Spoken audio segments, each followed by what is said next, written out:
Imagine this. You're sitting in the operations center of the most powerful navy the world has ever known. Your decisions shape the seas. Your fleet spans the globe. Your vessels carry not only steel and missiles, but the very weight of global stability.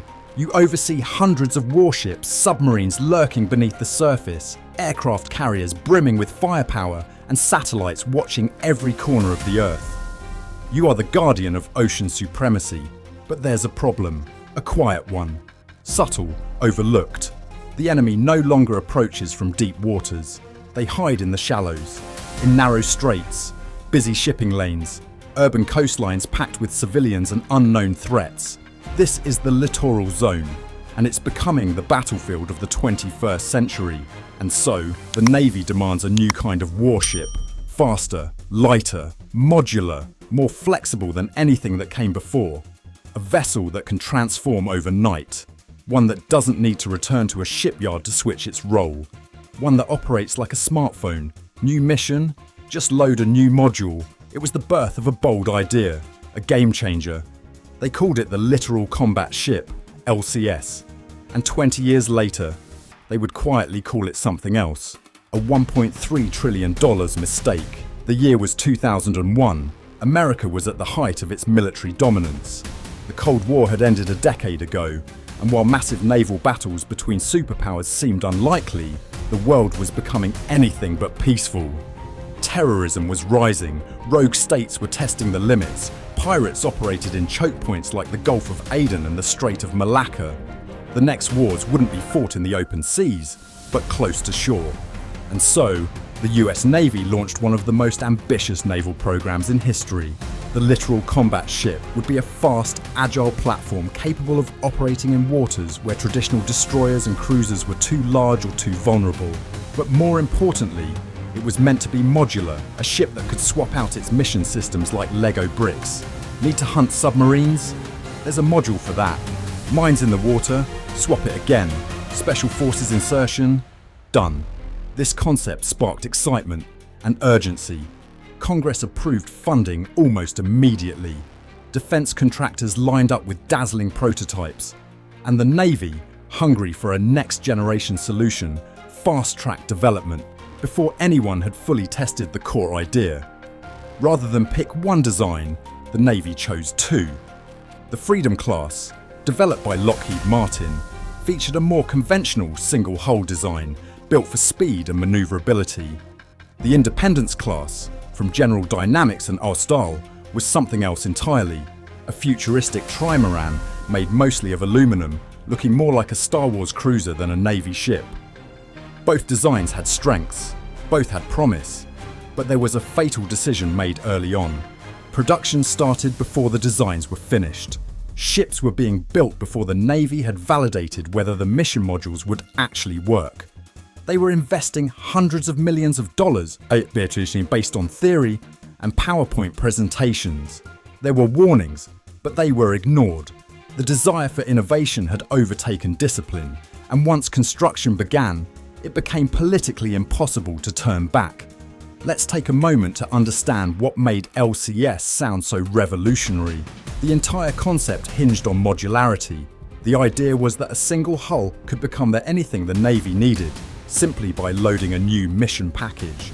It was elegant, it was efficient, it was a logistical dream, until it wasn't. In reality, the mission modules took weeks, not hours to swap, required different crews with different training, were plagued with integration issues, often weren't even ready for deployment. Some packages, like the mine countermeasure module, were cancelled entirely after years of delay and ballooning costs. Others worked, barely, but were operationally impractical. In the end, most LCS ships were deployed with either no mission modules at all, or permanently locked into one configuration. So much for flexibility. Okay, forget the mission modules for a moment. What about the ships themselves? Well, that depends on which class we're talking about. Freedom class ships suffered from persistent mechanical failures, especially in their combining gear, the component that links the diesel engines and gas turbines. They also had serious problems with corrosion, vibration, and even hull cracks. The Independence class ships had their own demons, aluminum hulls, that were more susceptible to fire and stress damage, unreliable propulsion systems, and a tendency to experience structural fatigue much sooner than expected. Neither class had robust anti-air defense, neither could adequately defend against submarines, and neither could survive a hit from a modern missile or torpedo. They were fast, they looked futuristic, but when it came to combat, they were fragile, too fragile. At this point, you might be thinking, surely someone stopped this, right? Well, no, because by the time the problems became undeniable, billions had already been spent.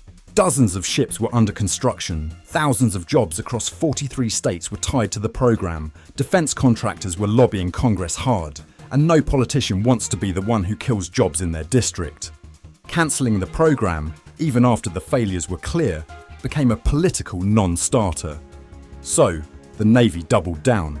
They poured more money into fixes, patches, redesigns, anything to avoid admitting defeat. But the truth couldn't be hidden forever.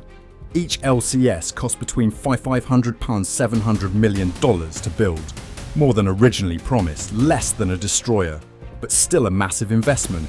But the real cost came later. When you factor in lifetime maintenance, crew training, fuel and logistics, docking and upgrades, early retirement and decommissioning, the total projected life cycle cost of the program, $1.3 trillion. That's trillion, with a T. You could fund NASA for 15 years with that money. You could build 10 Ford-class supercarriers. You could literally pay every American college student's tuition twice. Instead, it went into a fleet of ships that didn't even make it through a decade of useful service. In 2021, the Navy made a quiet but historic announcement. It would begin early retirement of multiple LCS vessels. Some ships had only been in service for 4 or 5 years. That's unheard of. Warships typically serve for 30 to 40 years. The Navy admitted what many already knew. LCS was a failed concept. They couldn't justify the cost of upgrading them. They couldn't use them in high-threat environments. They couldn't risk sending sailors into harm's way, aboard ships they no longer trusted. So, they started scrapping them.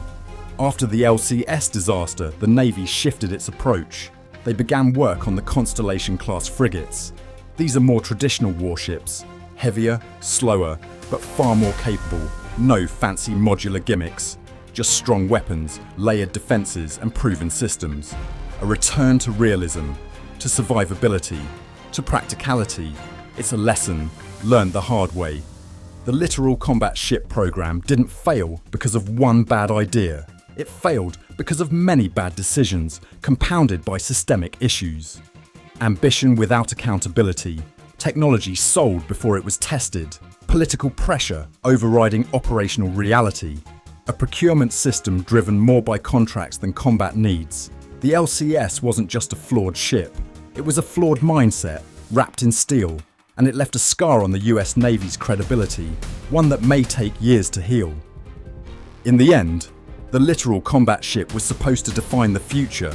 Instead, it became a cautionary tale, a $1.3 trillion a reminder that military innovation must be grounded in reality, that ships must be built to fight, not just to fund factories, that flashy presentations don't win wars, but seaworthy, battle-tested ships do. While America was experimenting with concepts, others were building real fleets. And in the next great naval conflict, we won't have time to swap modules. If this story opened your eyes, hit like, subscribe, and drop your thoughts below. Was the LCS doomed from the start? Could it have worked in another timeline? And what military program today could be the next trillion-dollar mistake? Until next time, remember, wars aren't won in boardrooms, they're won at sea.